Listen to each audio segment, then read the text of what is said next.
Hello, everyone, and welcome back to School of Speech, presented by Speech Therapy PD. School of Speech is the podcast designed specifically for all of us school-based SLPs to come together. We are learning boldly, we are thinking critically, and we are celebrating the incredible work that we are doing every single day in our schools. I'm your host, Carolyn Dolby, and I am so glad you are here. I know you're going to be glad too, because we are diving into a topic that every single SLP, I don't care who you are, every single school-based SLP thinks about constantly. Data collection. I know. Let's be honest, right? Between therapy sessions, IEP meetings, evaluations, documentation, right? We're trying to do everything just to make it to get to lunch before 3 p.m., right? I guess that's dinner. Really, when do we get to eat? We need to find efficient ways to collect and use meaningful data collection that can really feel overwhelming, right? So what if, hang on there, listen up. What if your data systems could actually save you time instead of cost you time? Yeah, you heard me. Yeah, that's exactly what we are talking about today. Our title today is Data Without the Drama. Well, I'll be dramatic, but it will be Data Without the Drama, Streamlining Systems that save you time. And I am so thrilled, over the moon thrilled to welcome Michele Rothstein. All right, let me just tell you about Michele. Hi, Michele. Hi, Carolyn. She's amazing. She is a school-based SLP with over 26 years of experience in working in elementary schools, serving students through grades K through 6. But that's not all she does, people. She does more than that. She is the founder of SLP Madness, where she serves as a consultant and coach, helping school-based SLPs develop practical systems for caseload management, documentation, and efficient data collection. Her work focuses on helping clinicians build simple systems that support accurate data, clear progress monitoring, and manageable workloads. All right, Michele, hey, thanks for bearing with me on that. I know Oh my goodness, thank you for having me. No, we are so thrilled to have you here. Okay, before we jump in, I have just a little bit more housekeeping, y'all. Don't forget that Sure. every single episode of School of Speech is offered for 0.1 ASHA CEUs through your Speech Therapy PD account, because as I say, learning should count. I'm going to go through our disclosures. For me, I am a salaried employee of Portland Public Schools in Oregon. I am a co-founder of A Place to Start Therapy, and I receive a compensation from Speech Therapy PD for hosting School of Speech, which I still can't believe I get to do. Michele is the single member of SLP Madness and receives income through the sales that she makes through SLP Madness with no relevant non-financial relationships to disclose. Okay, Michele, I love when hearing about people's journeys. I want to know where you came from, how you got here, what's happening, because you have been a school-based SLP for over, I'm not trying to date you. Like, That's okay. Date. I'm not. It is what it is. Go ahead You've and been date me. working It's for okay. over 2 decades, and you Yeah. are still working full-time in an elementary school while also supporting SLPs through SLP Madness. How? And tell us your journey. Tell us how you got here. And also Okay. and your passion for data systems. Come on. As Carolyn said, I am a full-time school-based SLP. That has always been my heart. That is the setting I always knew I wanted to work in, and have had the luxury of, except for maybe my first year and a half, I have been in the same school district my entire career. So I have the benefit of working in what is the third largest school district in Pennsylvania. So behind Philadelphia and behind Pittsburgh, my suburban school district is the third largest. So we have, our department has grown over the years. I would say maybe we're about 30 individuals right now. But my passion has obviously always been the littles, has always been the therapy. And early on in my career, I used to say, well, if I could just have a job where I could, make materials to support teams, if I could make things to support kids. And over time, that's really where SLP Madness was born. and a lot of things that I have created for myself out of necessity. I have worked to shape and into, like you mentioned, having systems that work to allow us to do the job. If any of you are out in Facebook groups, obviously there is lots of discussions about the overall workload, our paperwork, the evaluations, the qualifications of kids. And while there's often questions about therapy, like what would you do in this case? What's your tip or trick for this? Most of the discussion, and I'll use the word complaining, but not in a negative way, but a lot of the discussion that goes on is how do we do it? How do you manage all the things that come with the job? And so while I would say I got into this job because I wanted to be a therapist, and I'm going to assume for most of you out there that is the same case, none of us really realized all the other job titles that Preach, we're preach. required, Yes. right, Carolyn? Like all the other things, Right?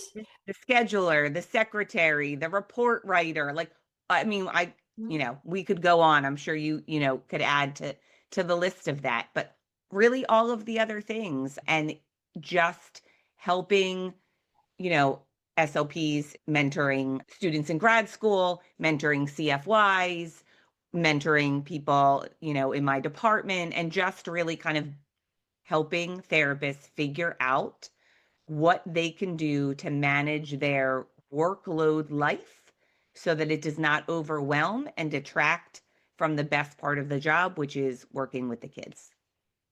I hear you. I think we all have come into this profession because we truly love seeing the change and the impact that we have. We were talking earlier about I was in a meeting, an IEP meeting, and it was so amazing. And it really filled me with joy, realizing this job chose me and I absolutely love this job.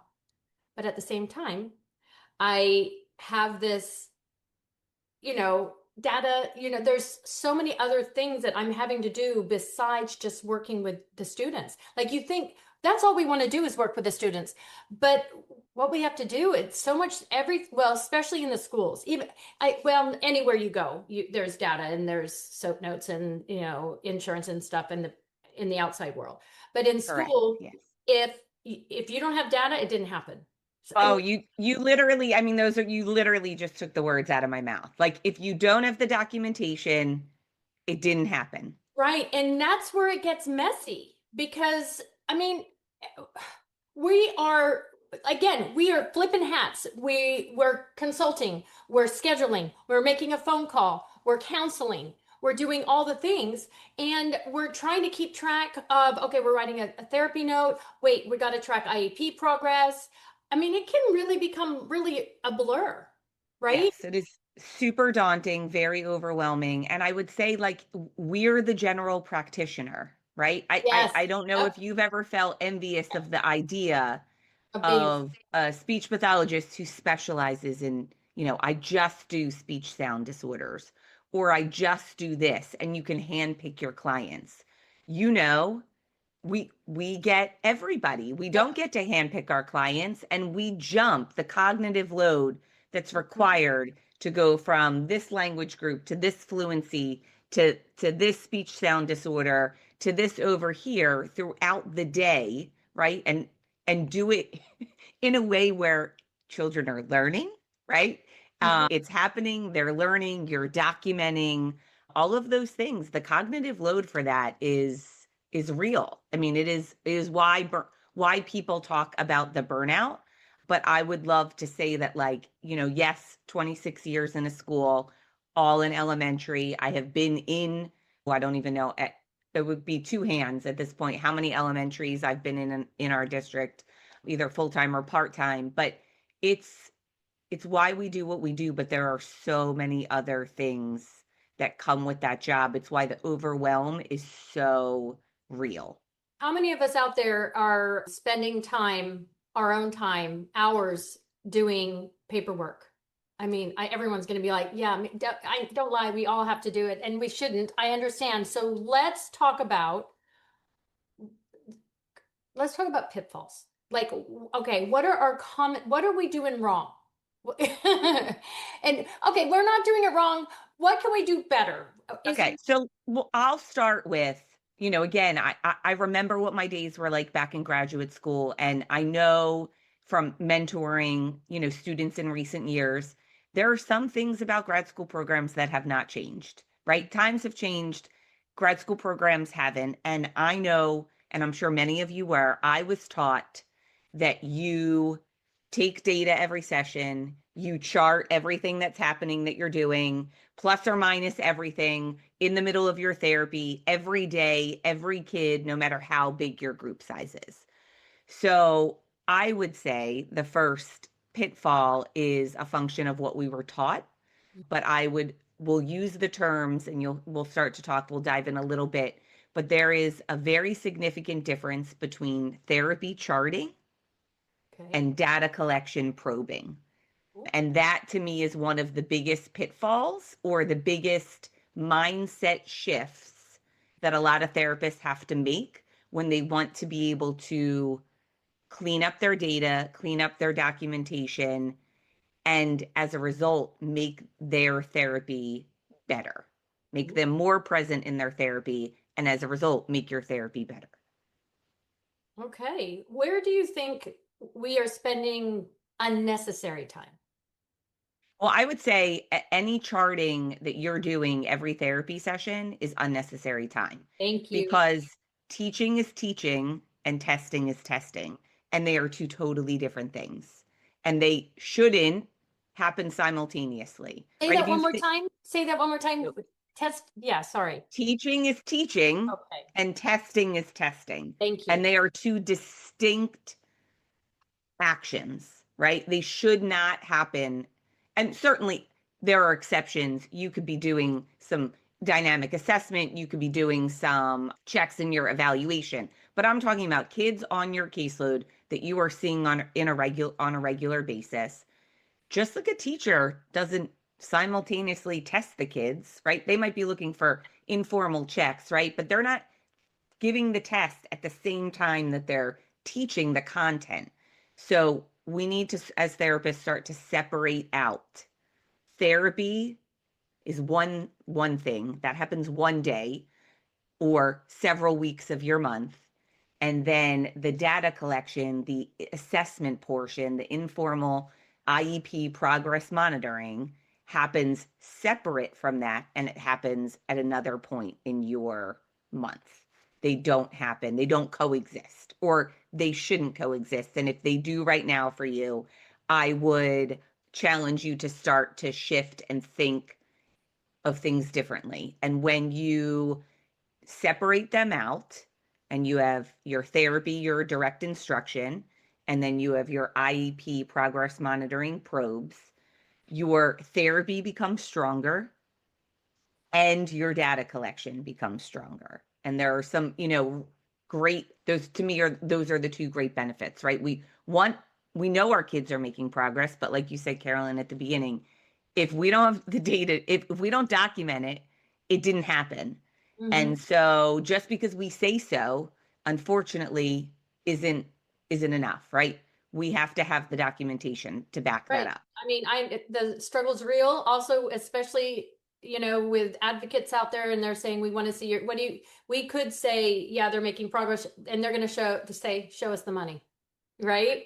But okay, I want to back up because I love what you are talking when you are separating things. I want you, do you mind? Could we really delve in? I need you to say more words around the difference between therapy charting and data collection probes. Okay. So definitely. So you had asked, right, some of the pitfalls. So I'm Yeah. going to start to talk about what a lot of clinicians do in Okay. terms of therapy charting, right? They're working with their student, they're prompting, they're modeling, they're scaffolding, they're presenting whatever stimuli, whatever goal content area they're working on, whether it's language or articulation, and they're presenting with cues, right, and models, and they're charting a therapy chart. Plus it's correct, minus it's not, and maybe you were listing some sort of prompt level you had to give the child, right? You're using a variety of different materials. One day you pull this set of cards off the shelf, the next day you pull these worksheets that you have. So the stimuli in which you're presenting to the child, as it should be on a day-to-day basis, is different. But then you are charting the results of different material. So that would be, I sometimes like use the analogy of, teachers are giving, a spelling test and they're teaching long vowels, right? They're teaching long A. So they do, but then they throw in long E and long I and they muddy the waters.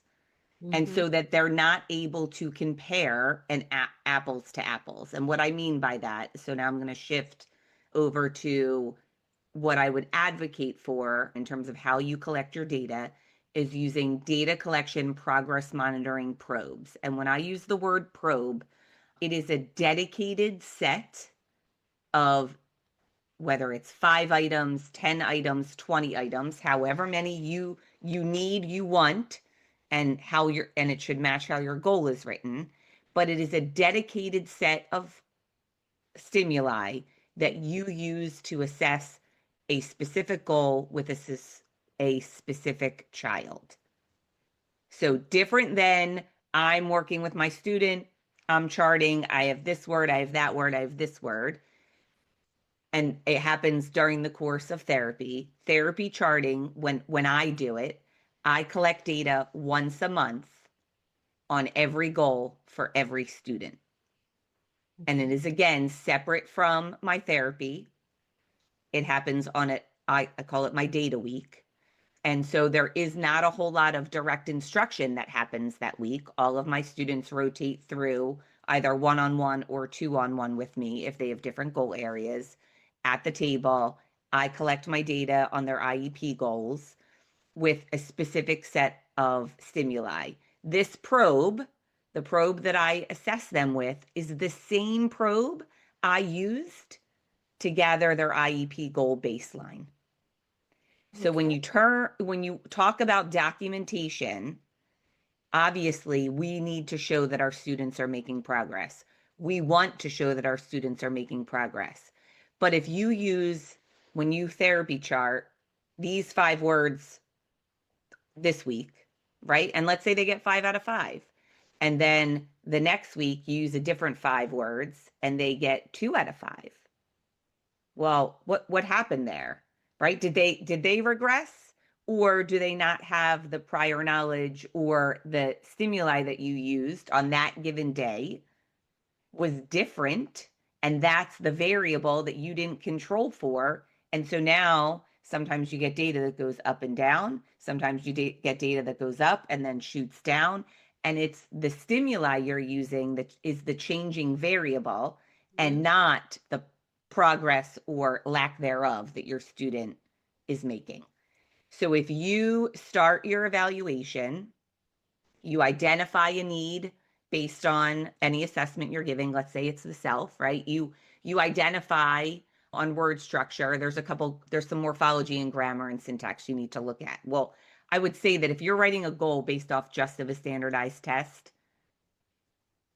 that's a no-no, right? Yeah. You need to dig deeper, right? You need to do some informal assessment. You need to give a 10-item probe of irregular verbs, right? Was it just that they missed that on their standardized assessment? Or when you give them a 10-item probe of irregular past tense, they only get 2 correct. And this would be something you're asking them to do independently, absent of your prompts, models, or scaffolding. And then you go, okay, right, they can only do it 2 out of 10 times. This is a goal area that I need to write for. Well, that informal probe that you did as part of your evaluation now becomes your baseline and your goal. You teach it. You teach it with every little worksheet, every card, every stimuli you have at your hands, anything you want on those 3 weeks of the month. But when you come back to collect your data on that IEP goal, you are going to go back to that same set of 10. It is an apples to apples comparison. And when you start to do that, I mean, we're not in it to make us look good, but I'll tell you, when you sit down at the table and you present that data to your team, they're like, "Ooh, she or he's doing some good things in that room. Look at the progress that kid is making." Because you're teaching it with a wide variety of stimuli. But when you go to progress monitor you're picking the same set of stimuli so that on day 1 for that baseline, on day 100, it's the same assessment. And so that you can then truly say, my child made progress. Whereas if you therapy chart and you bounce around like a ping pong ball, right? One day they're up, one day they're down, one day they're off the table, one day they're on the table, whatever it is, you haven't controlled a variable that is going to influence or impact how their progress looks from week to week or month to month. I am loving this. One of our listeners, Kristen, I am with you. This is life-changing. I love what you're saying, because what you're telling us is and it's true, because I know if we show data like every single time, like why did they have it here and they didn't have it here and it's all over the place? Well, the reason is because your stimuli was different. Like we didn't have the control, and this is huge. This is huge. Wow. Yeah. So I'm looking at, Kristen said, like my district really wants data every session. So right. let's talk about that. And this comes up a lot, right? I am fortunate enough, my direct supervisor, we don't have a direct supervisor that is a speech pathologist. We are fortunate enough that our direct supervisor does listen and does understand. But I guess I would ask the question back is every special educator taking data on every IEP goal for their students every time they teach them? And I would also advocate for the fact that we are remediating a developmental skill. Mm-hmm. We are remediating something that did not happen in natural development, and that is not the same, nor is the same progress expected when as compared to somebody who's teaching a skill that is inherently taught and learned, like reading and writing and math. There is a distinct difference between what we do as clinicians, which is also why when they call me a speech teacher, it's like, I don't know if anybody else feels like nails on the chalkboard, right? We're not teachers. We are educators, but we are clinicians. We are a therapist. We are And a pathologists. speech pathologist, and our job is to work ourselves out of a job. And yes, we amen. do that well. We can do that when we have the data to back it. But when we don't have the data to back what our recommendation is, right? I know all of you have been called on the carpet or questioned aggressively at times, right, by team members who don't agree with you. And some of those team members can often be your colleagues, which is very unfortunate and in a very bad, feels really terrible when that happens.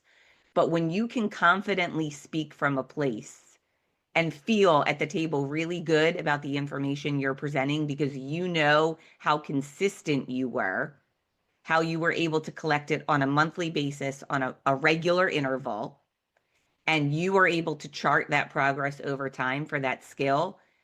Yes, we know generalization is always an issue, but we have control over what happens in our space, right? And that's what we're looking to measure. So you will feel a whole lot better at the table when you have documentation and data to support that. I'm dying, because everything you're saying really dovetails so nicely with last week's episode. If you did not hear last week, which was on goal writing beyond 80% over 3 charted opportunities, like that's one of the problems, is how you write your goal. So I want everyone to, if you were not with me last week, well, I'm sad for you, because it was amazing. I need you to go back and listen, because it really will make you think about how you're actually writing your goals, and what you're looking for your probes. But this is amazing, Michele. I think this is like making me really think about being a pathologist and really having that control of how we're taking our data. This is, I'm sorry, Mike, your mic drop right now. I mean, unbelievable. So when they're asking, I'm thinking that if your district you need to have data every session, yeah, you could have your notes that the student needed this scaffolding, they needed this kind of prompt, working on this this is what we worked on. This is the goal we worked on. And how they did using how much support they needed for it. But then that's not what and then your probe, that is so powerful.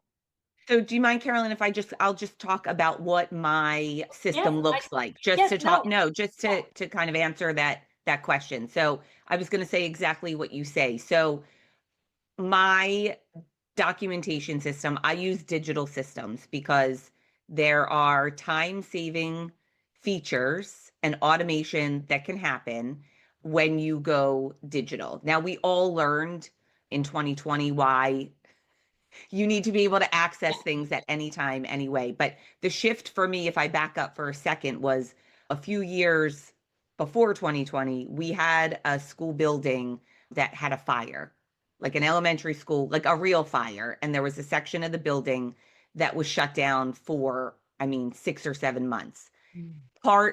That part of the building actually housed the speech therapist's office. And at that time, most of I had my color coded folders, and Monday was red, and, Tuesday was yellow, and all my paper data sheets were in there. And when this therapist couldn't get into her office and it became progress report time, I thought, oh my God, what do you do? Like, it literally, I don't want to say it went up in smoke because that sounds terrible, but it was literally drenched, like from the sprinklers, her section. It was gone. It evaporated into thin air.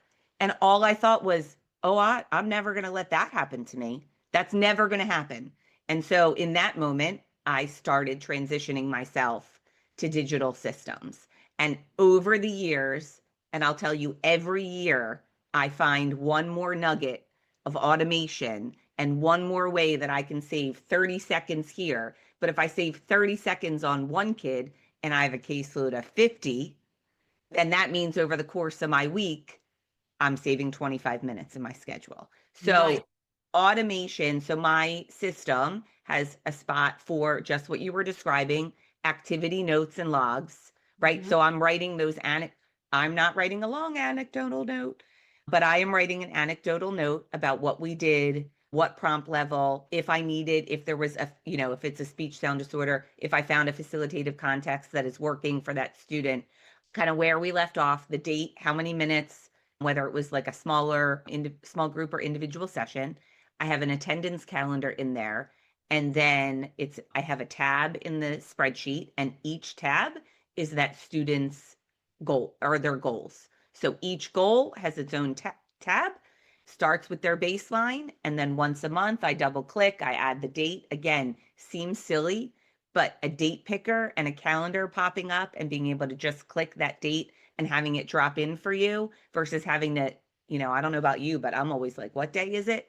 Right? Having to look and then type that in. There are little time savers. And then a masterful system for me, as our trimester just finished, is that my data sheets are set up to automate a progress report data. So I'm on trimesters. Our secondary schools are on quarters. But basically what it does is it compiles as it auto totals for me in September, they were 3 out of 10. In October, they were 5 out of 10. It auto totals. And then it takes all of that data and it plugs it into one nice box for me. And I control C copy and control paste into my progress report. I do a couple little formatting things and my progress reports are done, I mean, in a fraction of the time. And so I know that every school district is different and what every state requires and every district requires from their therapists is different. But over the years, we've gone from less anecdotal notes because they tend to get you in trouble when lawyers look at them, and more strict data numbers. And so I pretty much am able to copy and paste it into my students every trimester. And like I said, I reformat wording in their goal from like remove the word will and say what they are currently doing in the present tense. And my progress report is done with the click of a button. We all want to be you right now. We And all, all of these things, I mean, built out of necessity, right? Out of how am I gonna have longevity in this career? right? Mhm. It's ironic that years ago, I when I coined, it was my teachers pay teachers store, right? You had to come up with a name back in 2012. I mean, I had no idea, but I was like, I need a name, right? So, but it fits because the madness is real. The madness of what we do is real.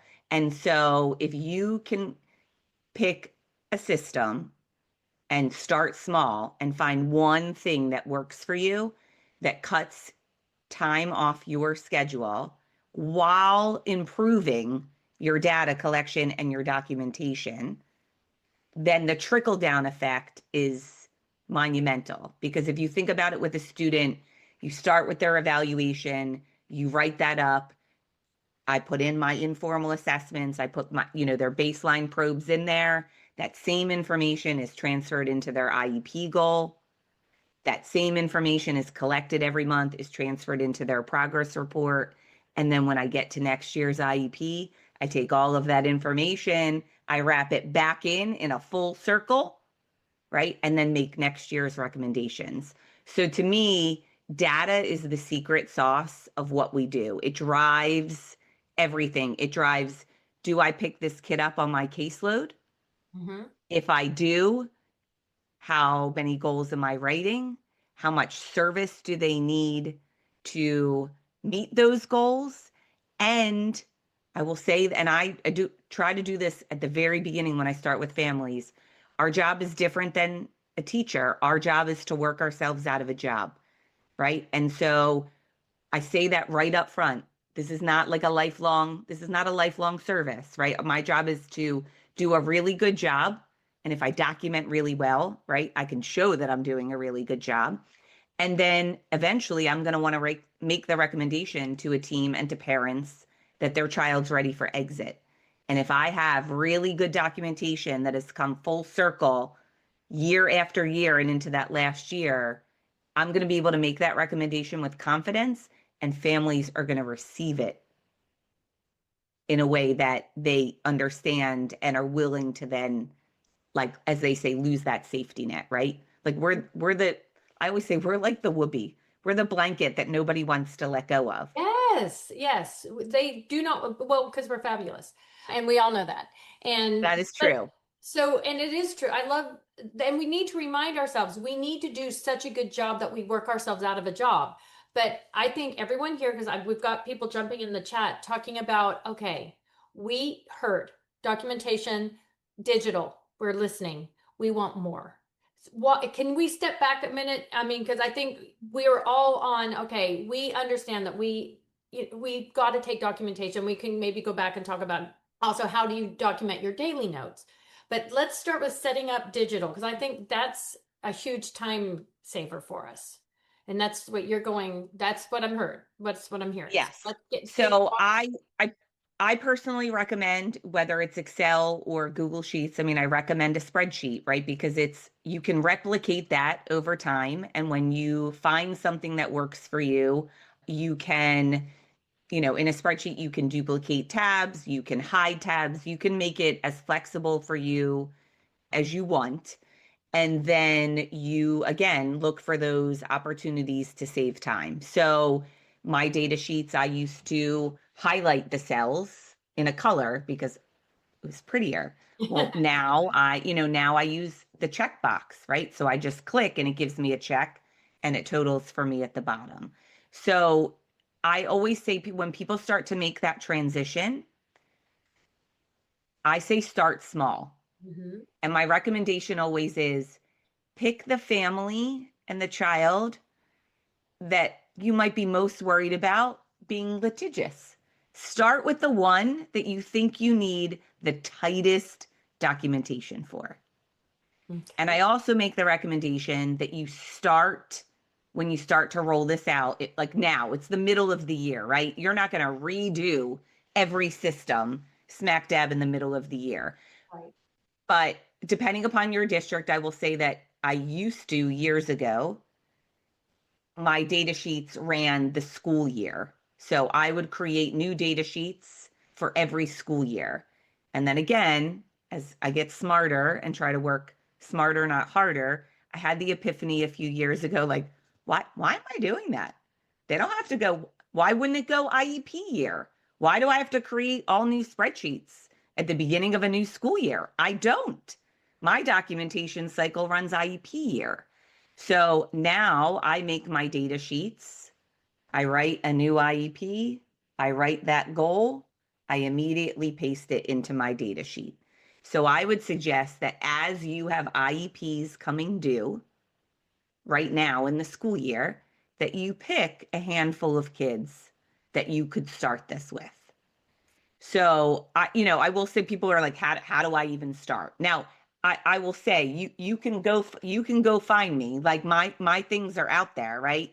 You could go buy them, but you can do this yourself and find a system that works for you if you want to craft and figure out the dynamic and the pieces like of what your district says you have to have, right?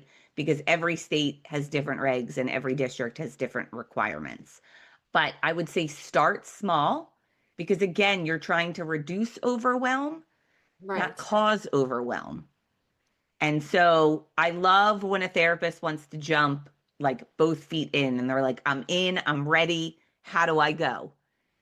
But I say like, let's start with one. Yeah, let's slow down. Let's pull it back a little bit. Let's start with one, right? And get a little bit more comfortable with that So because Kristen, there is a learning curve to anything you do new. If yeah, you're used to a paper system, shifting to a digital system takes some time. because we have to learn a new system. And Kristen had a good question. So for clarity, does each student have their own spreadsheet? So for me, yes. Because And I their do that. dates are going to be different because it's their IEP cycle. So you couldn't It have is their IEP cycle. And I every. also do that from a legal standpoint because if I am called to produce documents Mm-hmm. for a Open student, records, yes. open records, I don't want to have a mix of students' records in the same file because anything with a student's name is part of, at least in part of, I don't know if is part of Pennsylvania student I record. I think that's global, or I mean I that's do think it national. is, but Yeah, I if didn't their want to name speak is on it, it's incorrectly. part of their record. And so I don't want anybody else's data or information getting tangled in and tied up and being sent somewhere that it shouldn't be sent. Okay. So each child has their own spreadsheet. Within that spreadsheet, like I mentioned, is an activity log tab where I write anecdotal notes, an attendance calendar where I track their attendance. So like I don't know how many of you, but this has happened to me where a parent asks or a supervisor asks how many of their sessions this year did they get, Yep. right? I have everything on one sheet. Quick count, color coded. I saw them this day, this day, this day. They missed X number of sessions because I was unavailable. They missed X number of sessions because they were absent. And again, it's a quick hit rather than running through like my activity log and counting every day. And then each goal has its own sheet Okay. within that spreadsheet. So each kid has one spreadsheet. I will say the other thing I do, and this is like, gets a little bit more advanced, but if you're like a digitally savvy person, you may do this for other things. I have, again, a time saver, save 5 minutes every morning. I have my data sheets tabbed together in my web page. So I, with one click, open up my entire Monday schedule and every kid's sheet opens up on Tuesday. So there's no like running through, oh, I have Johnny Smith today. Let me find him. Click, let me open his data sheets. Let me go find Amelia. Let me click Amelia's data sheet. So as my schedule gets set, they're grouped and tabbed together and basically like digital file folders, right? I open up the folder and all of their sheets for the day open for me. Mm-hmm. So yeah, so you're linking, so your schedule, their spreadsheet is, you've linked their spreadsheet to your schedule so that on Monday you know that your first group has these 4 students and those names, their spreadsheets linked to their name. I'm seeing. So yeah, I have it. Yes, I have it linked. Actually, I have a digital, I use a OneNote. So each kid has Oh, their own tab in a OneNote and their spreadsheet is linked there. But when I open, like we're a Microsoft school. So when I open Microsoft Edge, I basically have all the Monday kids bookmarked together in okay. one folder. So I open that bookmark folder and I right click and I say open all and it says, do you want me to open all 15 tabs? And I say, yes, I do. And it populates every kid I'm going to see on that given day with one open. And then, right, so you've got all those And then tabs. they just run across the And you just tabs close. and close them out as I go. They're in order of my day. Again, think of it like the old color, the old folders, right? You'd Yeah. have all Mondays stacked together, all Tuesdays stacked together, everything in their folder. It's the same organization system. It's just the digital version. The other thing I will say is like, I don't know how many times you've gone home and been like, oh my gosh, I don't have their paperwork. I have to write their IEP. I left it at school. Well, guess what? You have a digital form. You can get that from anywhere in the world. There's no leaving between schools when you travel. There's less lugging. There's Mhm. no worrying about, oh my God, I didn't bring their file home. It's all available at your fingertips whenever you need it and wherever you are. And Okay, so so that is another huge benefit. I'm loving this. So your folders literally are your digital folders. I got it now. Sorry. I'm sorry, old dog. That's okay. I don't always do the best job because like No. I know what it looks like. And so sometimes So I don't do inside, the best yeah. job of So you're communicating on little, my end what it actually in fact is. yeah. So I'm just gonna walk myself through this. So like my Monday folder, which was red, would be on my desktop, and that's Monday's folder. And inside Monday's folder, it's all my kids, and then boom, open. There they all are. Got Yes. it. Okay. I just In make the sure in the in web the web browser. Yep. in the web browser. Okay. Let's see, we've got some questions coming in. Kristen's asking about some good resources for progress monitoring. She has a few good different ones from different resources, but do you have some of your favorites and how could we access those? Okay. So I will say that yes, I have ones that I have created. I will say there are also subscriptions out there. They're kind of expensive Okay. that give you access to probes, but like a yearly subscription on our budget is sometimes not in the budget. Mhm. So I do have probes that I've created, and then I'm going to be honest, I'm going to just kind of say it like it is. We all have certain areas that we feel as clinicians are more important or bigger bang for your buck when you Mhm. work with kids, right? Like there are so many. One of the greatest things about our job is that it's endless and we get to decide what we're going to work on. But that's also sometimes one of the worst things or challenging things about our job, right? How do you sift through and figure out? So we all have things that we value and we think gives our kids the best impact for matching what they're doing in the curriculum. So I would say that you probably have a goal style, right? That is consistent, Mhm. not identical, but certain areas, like if you're language processing hierarchy skills, like I believe are crucial and critical for my language impaired kids. So, having a set of probes that start with, identifying by function and associations and what doesn't belong and categorization, similarities and differences, all of those things. I over the years have created those. They are available. The other resource that I will tell you that is free to download, and it is a research-based resource, is amazing. Cubed 3, CUBED-3. It is a narrative language measure that gives you by grade benchmark assessments I'm going to copy similar to. that. Tell me if I did it right. Cubed like that. Cubed. Yes. Yep. Cubed like that. Yes.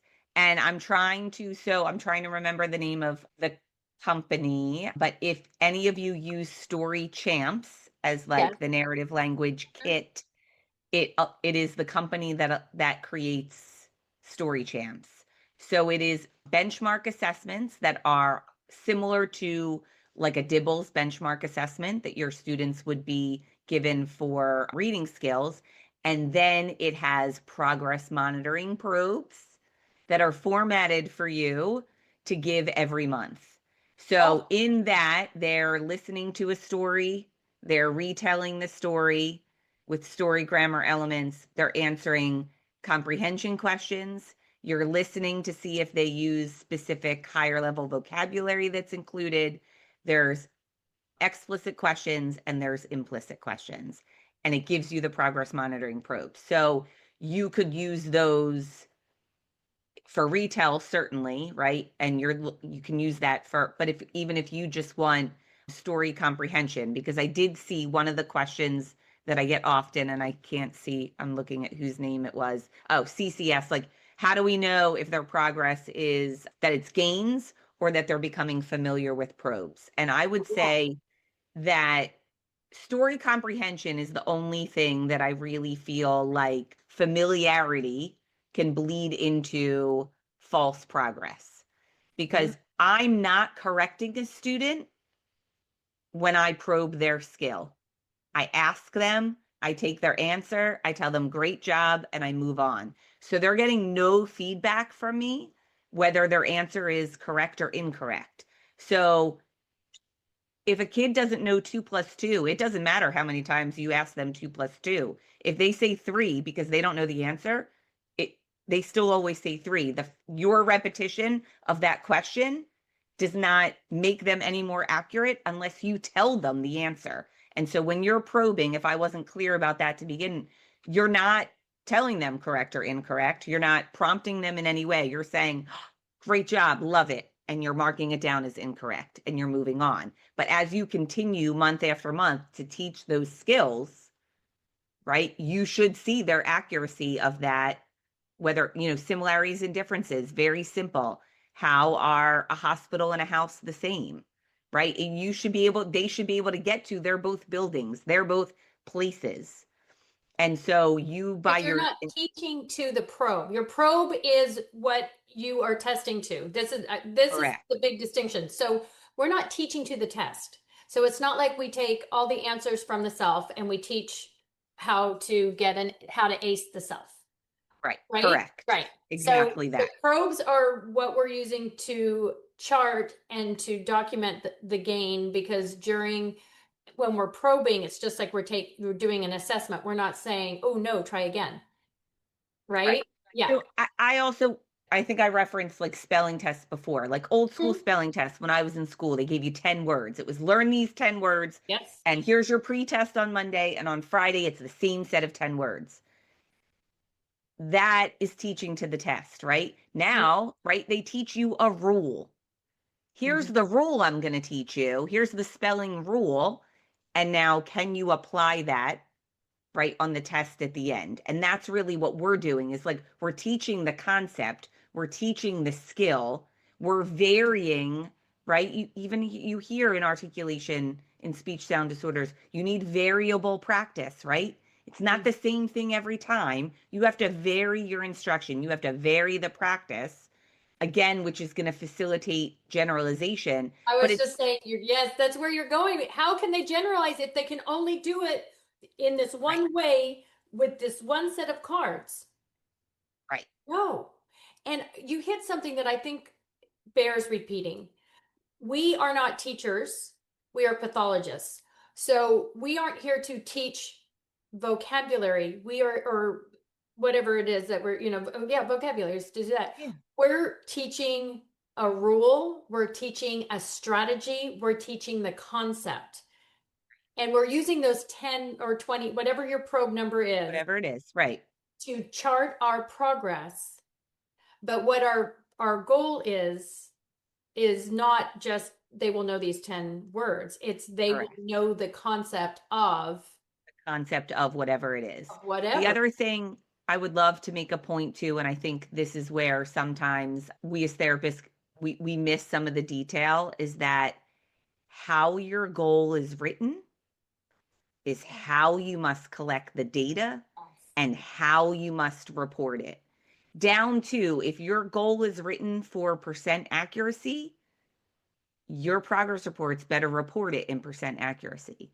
If Mhm. it's written out of 5 trials or out of 10 opportunities, you need to collect it that way and you need to report it that way. Now, we know that 2 out of 10 is 20%, right? Everybody knows that.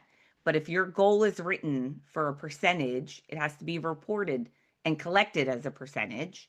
And conversely, if it's written out of a number of trials or opportunities, it needs to be reported that way. My plug is I almost always, unless I'm going for generalization of sounds and connected speech, not 100% of the time, but 98% of the time, I do out of 10 opportunities because it's semantics. But when the parent hears 2 out of 10, that sounds a whole lot better than 20%. And it's a minor shift. But again, when I meet with parents, I don't want them to leave the table feeling terrible or my kid can only do it 10% of the time. Right. Right? But saying 1 out of 10 it sounds better in my opinion. Well, because you're doing the strength. Or you're trying, right? You're Right. trying to So, report from and what I think also when you have really good data, when you're showing, well, wait, the baseline was they were 0 out of 10. correct. They're now 2 out of 10. So we're working, Working up. we have growth. This is the growth that we're seeing. Right. Rather And than I think I did it this day and this day and not this day and this day and they're over here. Well, why is that? Right? But now you've got steady data that is controlled data. And because you're not, I'm keep going back to that because I think that was my biggest takeaway was sometimes we're taking data, but it can't be true data because the stimulus is different. How we right. presented it is different. And so there's, I yeah, Well, go. I was going to say, I think that the terms that I use often when I talk to people and I present is clean data versus dirty data. Oh, I like it. Tell me more. Use more words. Say more. Yeah. So obviously, clean data, right, is that strict apples to apples comparison. Apple I'm to comparing the same thing without any influence from myself or the stimuli on I present it, I take the student's response, and I move on. Dirty data is the data that is influenced by all the extraneous factors. It could be influenced by the stimuli you're using. It's influenced by the prompt that I give. It can be influenced by the student's response next to the student you're Mm-hmm. charting. Sure. Somebody's already shouted out the answer. They've heard a delayed model. They're then giving it to you. All the variables that happen around that charting, it's dirty data because you can't replicate it. If somebody comes to me and says, Michele, on March 18th, you had data for this student, they were 7 out of 10 opportunities. How did you collect that data? Man, I can whip that out right away. Here's exactly what I used to collect that data. Whereas if you're therapy charting, no matter how good your note is, there is no way you know what stimuli you used on any given day to be able to show somebody what you did. I would also say that there are districts who have come and bought for their entire staff my probes. So not only is there consistency within the individual therapist and how they assess, but there's consistency across buildings. And we all know you've inherited an IEP and you go like, ooh, how are they measuring that? Or, ooh, they said their progress report said this, but I have them at this. It's discrepant. How do I account for that? So not only when you use probes yourself are you consistent, but you have consistency across therapists in a district, across buildings, so that when kids move, you inherit a kid, you know exactly what was used to assess that student, and you can pick up right where the other therapist left off. That's huge. We would love that because how many of us out there get a goal and we're like, first of all, what is this goal asking? where did this come from? How am I right? I mean, don't lie, y'all. We've all and no Oh, shame to anybody because I know I've written goals and oh, it was very clear to me when I wrote it. 1000%. And so I mean, yeah. So I'm not shaming, but because Yes. I'm at fault here too. But to really think about, yeah, writing the goal so that anybody can pick it up. But not only that, the purpose of this is not only that, but that the documentation for that goal is standardized almost, if I Right. can use that term. It's Yes. clean. I like that word. It's clean. Clean. It's clean. The other thing I would love to just jump back to if I could Yes. is the concept of therapy for 3 weeks out of your month and Well, data collection for 1 week out of your month. is that Okay. different And than the 3-1 model? it is different than the 3-1 Because you're model, seeing not them to be all four. confused with Oh, the okay. 3-1 model Want because to make sure. people, I refer to it, we don't have a 3-1 model. We're responsible for treating and seeing students all 4 weeks of the month. Okay. 3-1 model that I'm not referring to, right, is the direct service 3 weeks of the month and indirect service 1 week of the month. But what I suggest is that you treat and you instruct Mm-hmm. 3 weeks out of your month, and 1 week out of your month is your assessment week. And so that is a shift. I will say the best shift is guess what? If you adopt that structure, you have one less week out of your month that you're lesson planning for, Mm-hmm. And I right? think yes, and I am loving this, but I think what we all need to hear is that we do our treating and instructing is just as important than having that daily data. Oh, I absolutely. think that's what I'm really hearing. I think we all need to hear, and that's what we need our admins to understand. And I like the way that you said it, that teachers aren't teaching a skill and immediately testing, right? They're Right. scaffolding, they're building on, they introduce the concept. They use different tiers and levels and use whatever the concept they're teaching in all these different ways Right. for all our different types of learners, Mhm. and then test to see if everybody's gotten. I love this. Yes. And the other benefit that I love about the shift into this model is that because once you stop charting, once you put the pencil down, you will find that you are so much more present in your therapy, attuned to what your student is doing because your face is up and you are watching them more than your face down at your desk, that it will make your therapy so much better because you're not consumed with doing two tasks at one time. It Right. frees you to be fully present and in the therapy and giving every I kid love every that. prompt, right? Everything they need. You are in it with them for the however whatever their We're 30 in it minutes to win it, people. in it. Yes, in it to win it, right? And Yes. then, right, it makes your therapy better because you're so attuned to what they're doing and you're not disconnecting from them, right? So much of what we do is rooted in really strong relationship and connection. And when you keep putting your head down to pay attention to like the piece of paper, it breaks Yeah. what's natural, that natural flow that is happening with your students. And so 3 weeks a month therapy, 1 week a month assessment. And I will also say that my routine is like if I have a group and somebody's absent and I get a kid one-on-one, guess what? I scrap that lesson that day and it becomes a day-to-day. I take advantage of every opportunity I have to shift kids to collect data when they're by themselves because we know that that doesn't happen often. And certainly talking about how I run Mhm. that, right? Because that's the next question is like, what does everybody do, Michele, when you're collecting data? There are some really simple things. I'll give the quick highlights are if you have any, we all love a good craft, right? We love a good hands-on activity. Any coloring, any craft assembling that happens on the independently while I'm assessing a kid.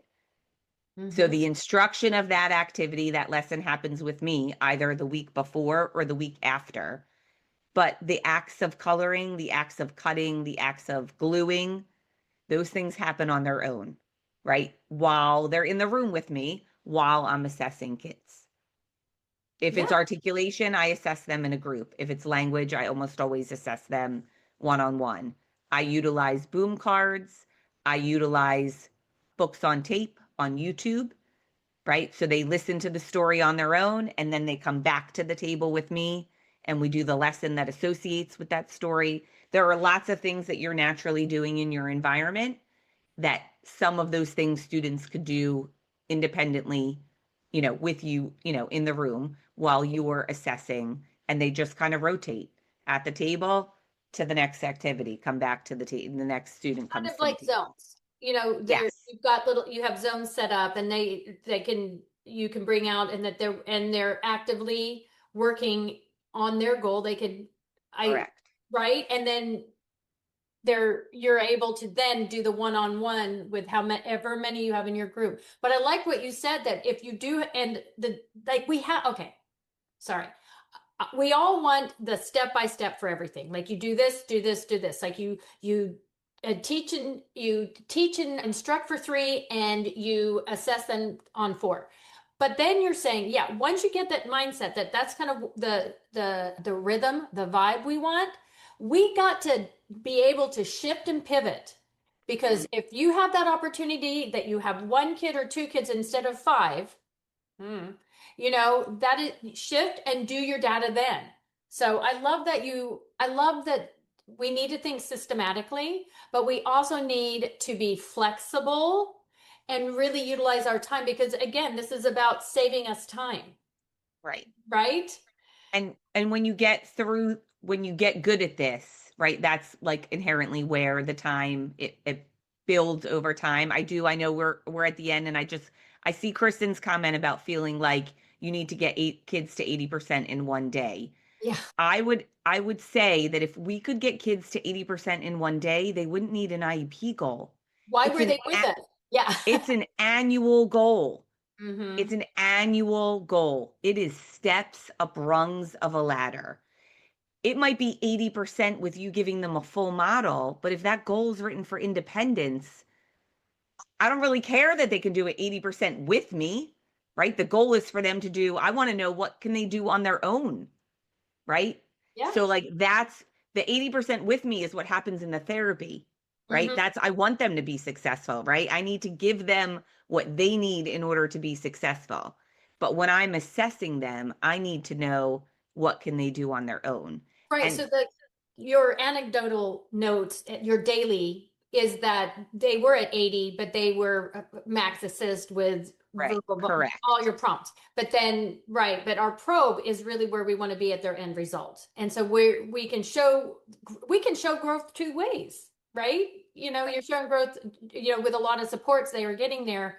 This is where we are with our end result, and I love it. And I know I can't believe we do. I could, like I said before we even got started, I know that I never want this to ever end.